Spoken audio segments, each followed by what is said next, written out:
Well, good morning, Grumlaw Church. It is such a pleasure to be joining so many of you today in your homes. Let's, just kind of real quick, let's pause wherever you're at. Let's just kind of give a quick round of applause here for all our teachers, for all the students that are watching right now. Y'all, you did it. You survived the first week of school.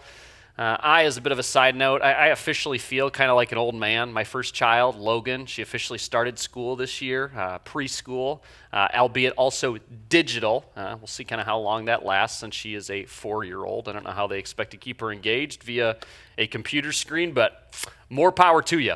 As we move into these fall rhythms, I really do just want to say thank you for making Grumlaw a part of your week. I guarantee your week has already been pretty chaotic, has already been pretty busy, and we certainly don't take it for granted that you are watching right now.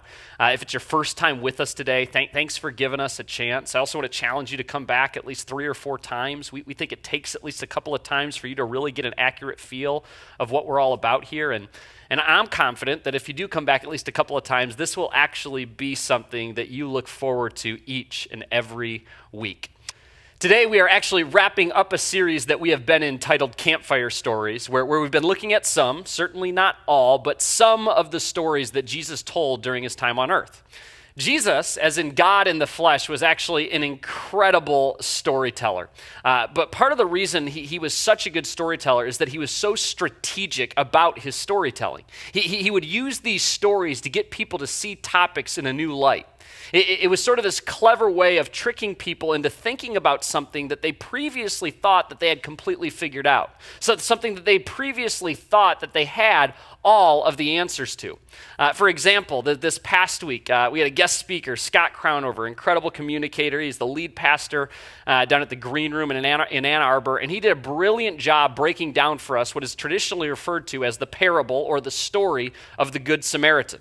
Even if you're new to this whole church thing, you've probably heard that term before, the Good Samaritan, which was actually a story that was told to a religious leader in response to this question of, well, who is my neighbor? See, every good Jewish person knew that you were supposed to love God and love your neighbor. Like those are like the top 2 commands. Love God, love your neighbor. But that definition of neighbor, it was left pretty open-ended in the Jewish scriptures. And the religious leaders thought that there were only certain people that you had to love that were really your neighbor, and then that others, you didn't really have to love those people because they weren't really your neighbors. So Jesus, rather than information dumping on them, he instead told a story. He told this religious leader a story of a despised, a loathed Samaritan.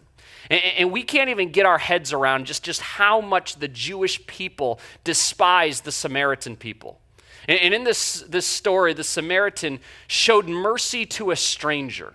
And in turn, it flipped upside down the definition of what the neighbor was in that religious man's head. And in turn, it flipped upside the definition of my neighbor and your neighbor. See, these stories, they're traditionally referred to, as we've been talking about in this series, as parables. A parable is actually a simple, made-up story told to make a clear, honest point. And what's kind of wild about these parables, about these stories, is that they're every bit as relevant today as they were thousands of years ago when they were first exiting Jesus' lips. And so for that reason, I would really, really encourage you, if you have missed any part of this series, again, today we're walking into part 5 of 5, I'd really encourage you to head over to grumlaw.com/messages and catch yourself up there. You can listen to the messages there. You can actually watch the messages there. Or as always, you can find us under Grumlaw Church wherever it is that you happen to grab your podcasts. But before we jump in today's story, again, from Jesus, a quick question that I would like to kind of pose to all of you. Have you ever thrown a party only to have most of the people you invited make terrible excuses as to why they can't come? And typically, those excuses, as we have all experienced, they usually come at the last minute. Maybe it was an event. Maybe it was a fundraiser. Maybe it's just kind of some little fun get-together with a bunch of other couples, and then everybody just kind of backs out the last minute. This term, the worst, like this is the worst, that car is the worst, this person is the worst, that gets thrown around like kind of a lot these days, but this situation right here, this might actually be the worst. I was having lunch with a friend who's getting married in about a month this last week, and we were just kind of talking about the wedding, and I don't really know how we got in particular down this like little rabbit trail, but he started talking about his family and them being there, and he just kind of casually mentioned that his sister wasn't going to be able to make the wedding. And I was like, your sister? Like, aren't you close with your sister? He's like, yeah, we're really close. And I'm like, and she's not coming to your wedding? And he's like, no, she just can't make it. And me, just like, I had to know why. I kept prying a little bit more. I'm like, why isn't your sister going to come to the wedding? And he's like, well, kind of puts his head down. She got a new dog. And I probably should have just let it sit there. And I was like, I'm not trying to like stir up trouble in your family, but you're telling me that your sister isn't coming to your wedding because she got a dog? Your sister is placing the value of a canine over that of her own blood, a human being? Like, are you serious? Now, even though this kind of universally annoys people, isn't it true? I mean, come on, take an examination of yourself. Isn't it true that we have all done this to other people? That we have actually been the ones that have made those really lame, terrible excuses, that we have been the ones that have shrugged our shoulders and said, well, I just can't make it. I mean, come on, we are all very, very capable of this. I'm not trying to start any particular trouble with anyone here this morning, but this is my feeling every single time that I have been invited to a gender reveal party. I mean, a gender reveal party, seriously? Why do I give a rip if you are having a boy or a girl? I mean, I'm don't get me wrong, I am pumped that you're having a kid, but you're telling me that I have to take time out of my only day off in a given week to come watch you whack a golf ball or pull a party popper or whatever other weird idea millennials are dreaming up these days to see if pink or blue comes out? And don't forget, it's a party, so you got to bring a gift. It's like, what? I am thinking through every possible excuse as to why I can avoid your gender reveal party. Now, by the way, if you're a woman out there right now and you think that I am a monster for admitting this, go ahead and just like look over to your man right now and ask him the same question. I guarantee he dreads showing up to gender reveal parties as well. I guarantee I am not alone on this one. So, kind of with all of this as the backdrop, I am excited to dive today into the story of the Great Banquet. For the sake of our conversation today, we're going to be looking at this story as recorded for us by Luke. I don't want to assume that every single one of you know who Luke is. Luke is one of the four guys who records for us the birth, the life, the death, and the resurrection of Jesus.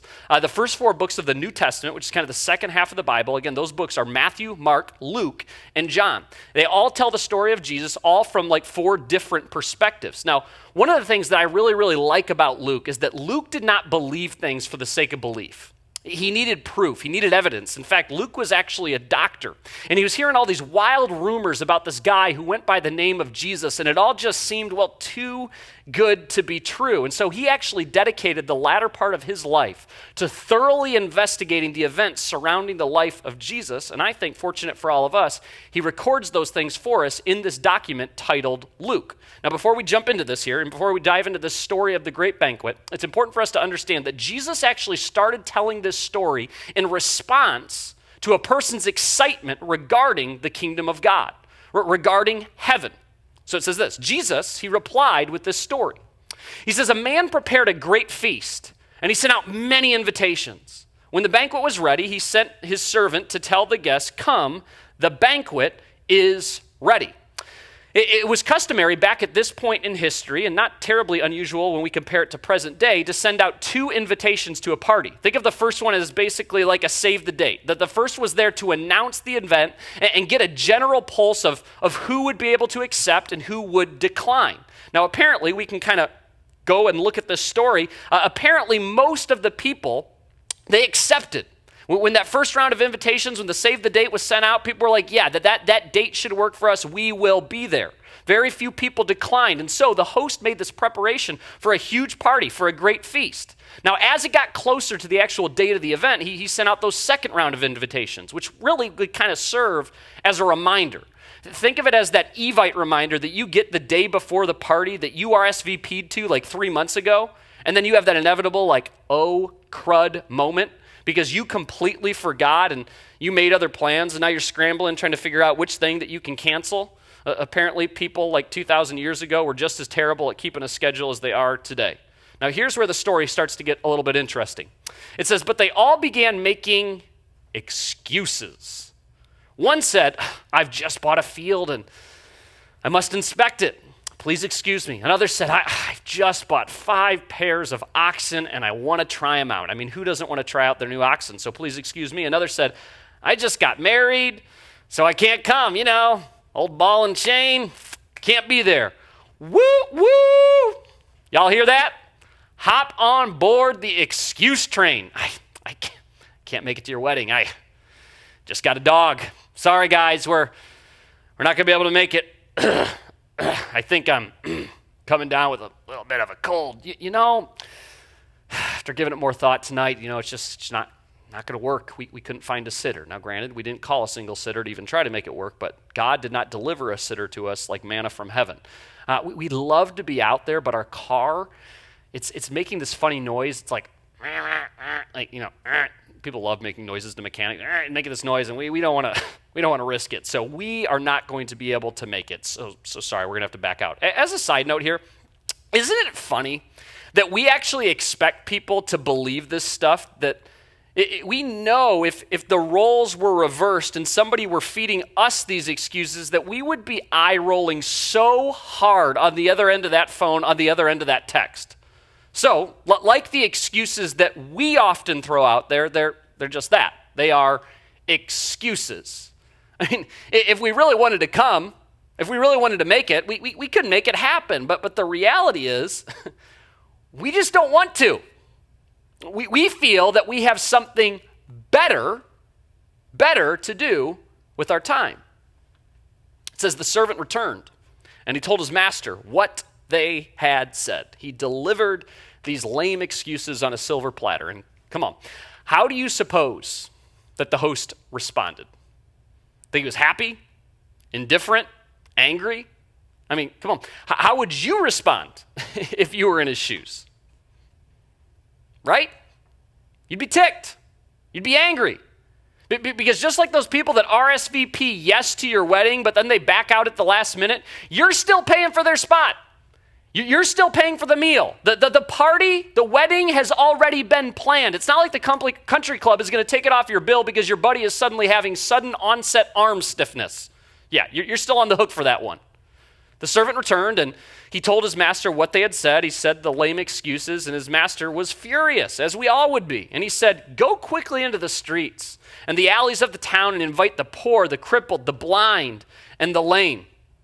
After the servant had done this, he reported that there's still actually room for more.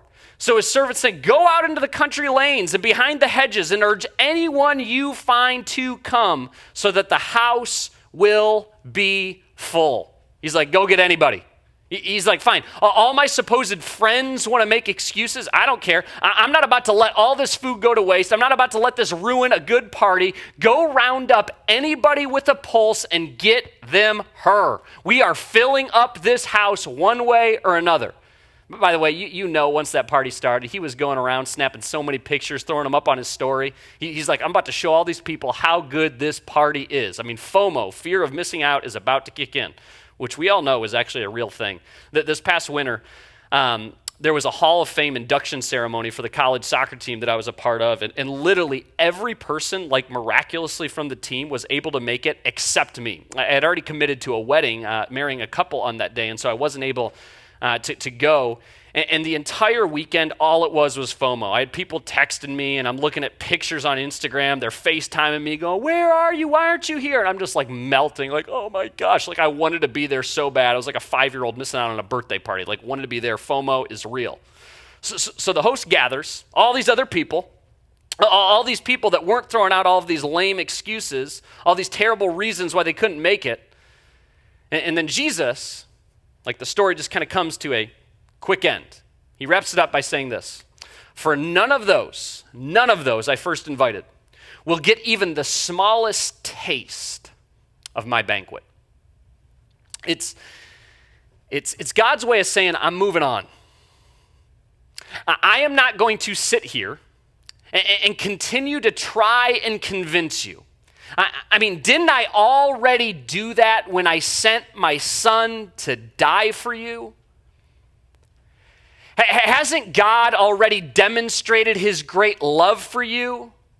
That desire to have a relationship with you when he sent his son and Jesus took the weight of the sin of the world, of your sin on his shoulders, endured the wrath of God for your benefit, so that you might have the chance to again be declared right in God's eyes?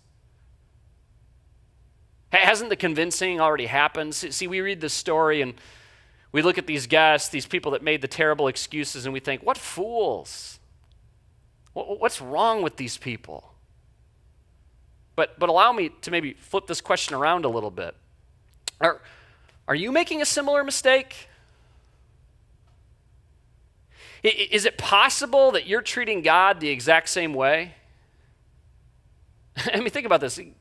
God, your creator, has invited you to spend time in his presence, to spend time in his word, to spend time in fellowship and have a real relationship with him. I mean, think about that. The creator of the heavens and the earth wants to spend time with you. He longs to have a relationship with you. Have you exchanged the good things that God has planned for you at his banquet table for something that seems better or more important at the moment? Y'all, it's almost impossible to comprehend that the God of the universe made the standard so simple.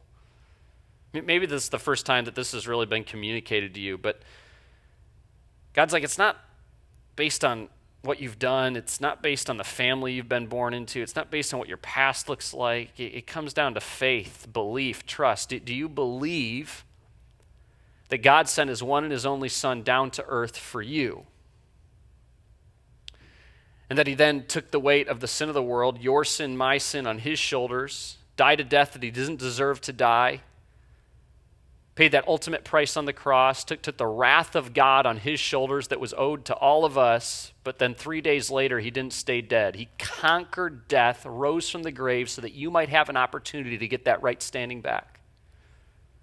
It's literally as simple as you right now, wherever you're at, just acknowledging that, saying, God, I believe. I believe that you sent your son for me. From this day forward, I am going to live for him. And we're told that just like that, we get that right standing back. Others of you, you've already said the prayer. You would currently identify as a Christian. See, the problem with the people in this story is that they had accepted the invitation, but yet now that they were standing up the host. They left the host hanging. Are you? I mean, you don't have to admit this to anybody else, but is it possible that you are leaving God hanging? See, the responses that were given to the host, they were indicative of a preoccupation with material possessions. That sounds pretty familiar, right? We haven't been too shy about talking about this at Grumlaw, but I genuinely feel that first world people are the hardest people to reach for Christ. And it's because every single one of us, all of you watching right now, we have so much. There is so much to distract us. Distractions that are pulling us away from Jesus. Distractions beckoning for our attention and competing with Jesus, competing with our Savior. And so the host went out and he searched for the poor, those who had less, and he invited them in. In a very similar way, and I've talked about this before, you go to a third world country, people that don't have much, people that aren't distracted by all the material possessions, that aren't distracted by wealth, and you tell them about Jesus. Tell them about what I just talked about just now on this stage, and they're looking at you like, where in the heck do I sign up for this? It is almost unfathomable in their minds that anyone would reject Jesus. See, it's only in places like America that we have the arrogance, the audacity to look at Jesus, what he has done for us, the great lengths that he has gone to in order to win us back, and think, I don't know, maybe. Let me think about it. business, relationships, even some material possessions. Yes, these are necessary things in our lives.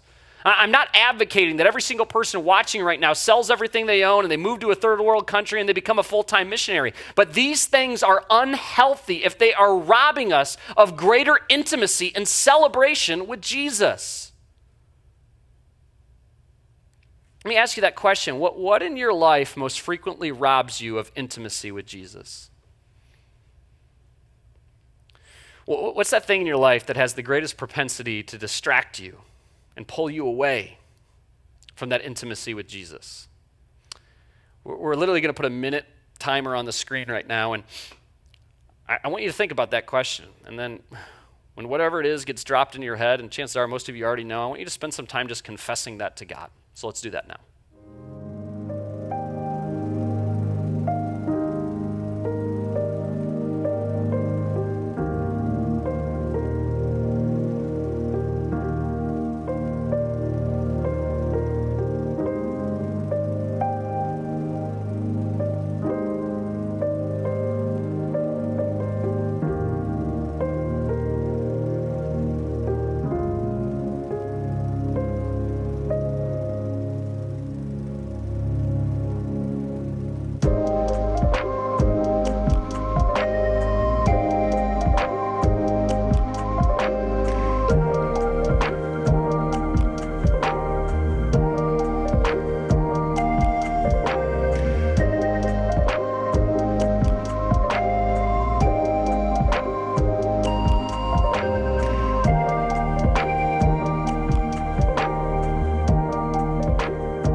As you process through that, especially, and I get this, if you're new to this whole Christianity thing, you're perhaps thinking to yourself right now, well, is it worth it?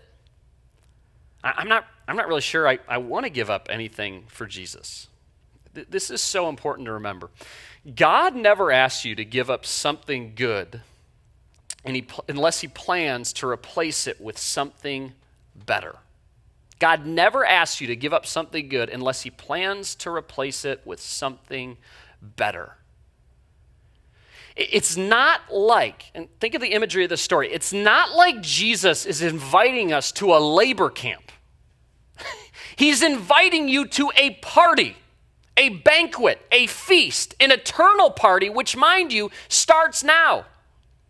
He's looking at us going, don't you realize that I have something so much better for you? So much better. Not just good, but better. Don't be so nearsighted.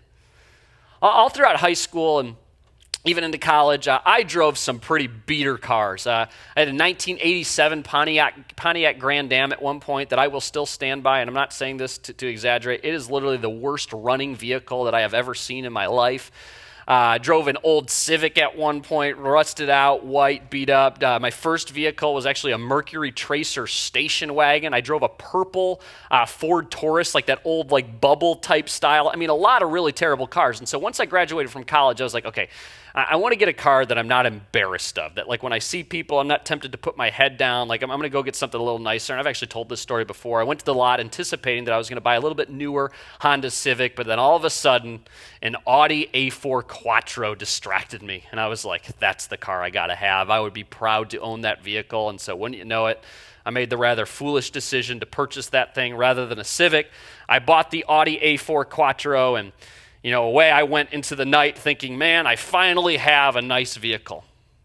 Well, let's just say hypothetically, shortly after I purchased this Quattro, somebody that was really kind, a friend of mine, comes along that had a lot more money than I did, and they say, hey, I know, Shay, that your dream vehicle is actually a Toyota Tacoma. I mean, if I could have any car on the planet, that's the car I would pick. I'd pick a Toyota Tacoma extended cab, that's what I'd like to have.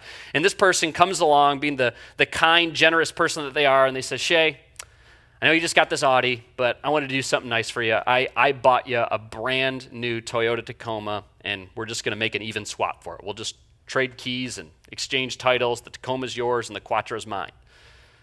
But I actually hesitate, and I say, no, I don't think I want to do that, because I don't know if you understand, but this Quattro, it has heated leather seats. And he looks at me and he goes, The Tacoma actually has heated leather seats and a heated steering wheel, actually. And I'm like, okay, but the Quattro, I don't know if you saw that, it has a sunroof. And he's like, the Tacoma has a sunroof. And I'm like, okay. I don't know if you noticed this, but on the back of it, it says, ready for this? Quattro. Pretty nice, right? It means it's a four-wheel drive, a car that's four-wheel drive. And he's like, yeah, the Tacoma has four-wheel drive. And I'm like, okay, yeah, but I paid for the car myself, and, I'm not really interested in a handout. So, no, you just keep the Tacoma. But my family and my friends, they get wind of it, and they are pleading with me. They're like, Shay, take the deal. That you're never going to get another opportunity like this in your life. Like, this is a way nicer car. It's a lot more expensive. It's exactly what you've always wanted. Like, take the deal. But yet I keep saying no. I keep saying no for what everyone else around me sees as some of the most foolish reasons, some of the most ridiculous excuses that they've ever heard in their lives. But I'm emotional. The excuses, they make all the sense in the world in my head.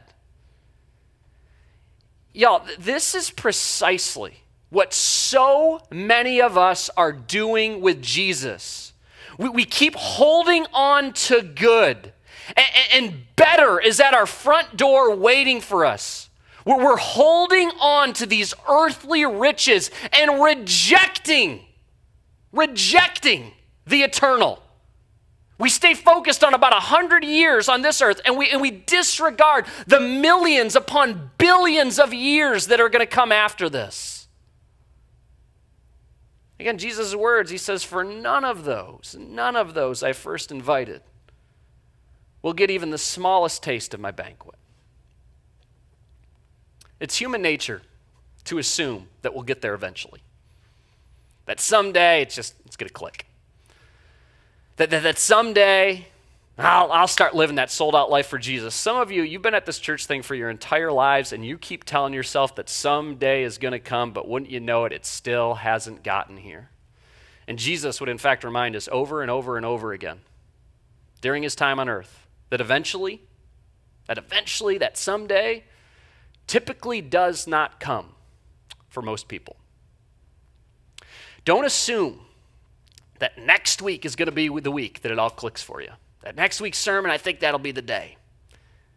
That you'll get there once you get out of high school. That once you graduate from college. That once you get married. That once you have kids.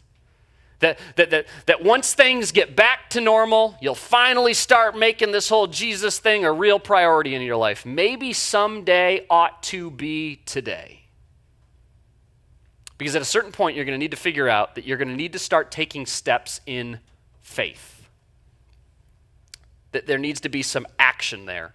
And in turn, watch how your thoughts, watch how your head follows suit.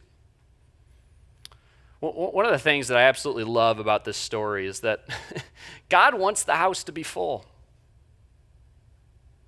He doesn't take the sick pleasure that people are rejecting him. He wants the banquet busting at the seams. He doesn't want there to be any empty seats at the table. He hates that so many people reject him with such lame, nearsighted, earthly excuses.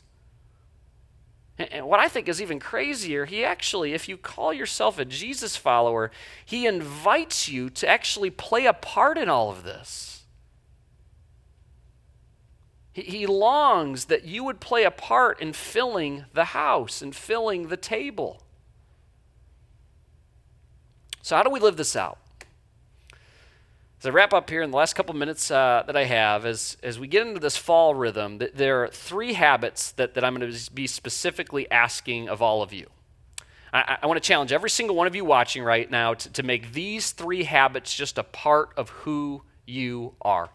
Those 3 habits I wrote down are Grumlaw at home, invite, and daily encounter.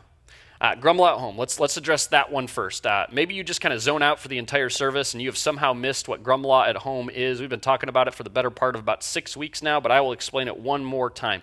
Grumlaw at home allows us to get that community that we all desperately need right now. I don't care how introverted you might be. Every single one of us as human beings, we are wired for community.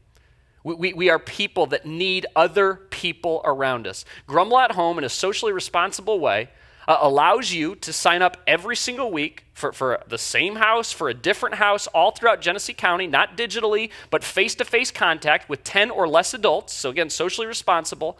And you get together basically about 30, 45 minutes before the service begins. Then when the service starts, just like you are doing right now, you watch the service together, you sing together, you listen to the sermon together. If there are kids that are present in the home, you bring them together. And you sing and you dance with them. They watch their lesson together, and they usually hang out for, another 30, 45 minutes, and then you kind of get back to your Sunday.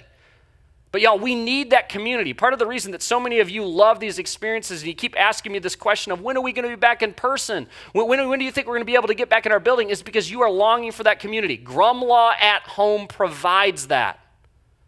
In fact, I get that question a lot as the pastor of this church, as you can imagine. Shay, when are we going to open back up? And I'm not trying to irritate you, but my response now to that question is, okay, we have been open now for about 6 weeks. Since early August, we have been doing Grumlaw at Home. Grumlaw is open. It might not be what we've always done, but this is what we're running with right now.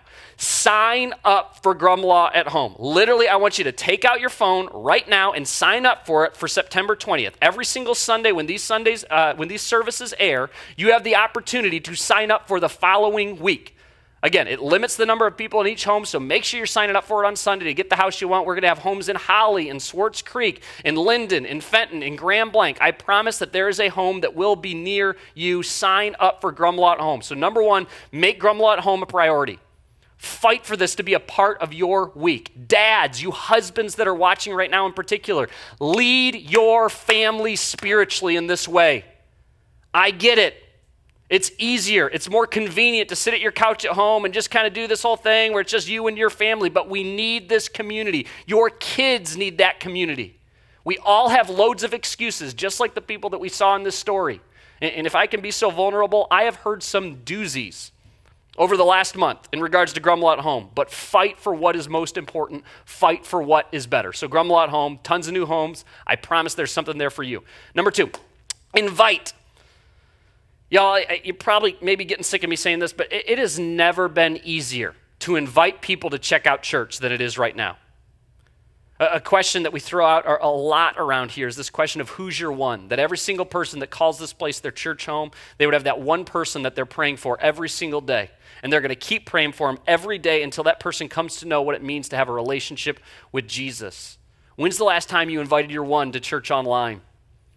Early on in this pandemic, we were challenging all of you, and I want to re-spark this thing up. Text at least 3 people every single week. The number one reason that people don't come to church, that they don't check out church, is because they were never invited. You have no idea what a simple text literally might do for somebody's eternity. The weather's getting colder. People, frankly, because of COVID, have less to do. That there's new stresses, and people are genuinely looking for answers like never before. In wild opinion, I think we ought to point them towards Jesus. So invite and invite weekly.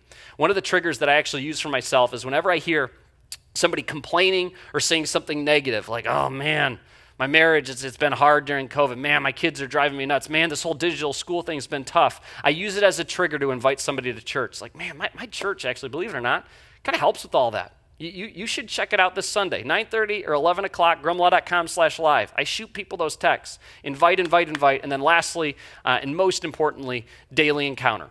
I will continue to talk about this until as long as there's breath in my lungs. The single most important habit that any of you watching right now could develop is this right here. Developing that daily time with Jesus. Because everything else seems to fall into place when we get this one habit right. See, when we have intimacy with God, we are a whole lot more likely, when we have a relationship with God, we are much more likely to respond with a yes rather than coming up with an excuse. Every single one of us, we all inherently give more value to those voices in our lives with those whom we are closest to. For example, I take advice and counsel from my wife much more seriously than I do the guy who rolls my burrito at Chipotle. I'm not saying the Chipotle dude doesn't have good advice, but we don't have a relationship. So if this has never really been a part of your life, will you take the next 30 days? Today is September the 13th. Will you, until October 13th, every single morning, the first thing that you do, set that alarm 10, 15 minutes earlier, every single morning, you read one chapter of Scripture. Start in either Matthew, Mark, Luke, or John, those first 4 books of the New Testament, those 4 biographical accounts of the life of Jesus. Read just one chapter a day. And then after that, spend 5 minutes talking to Jesus.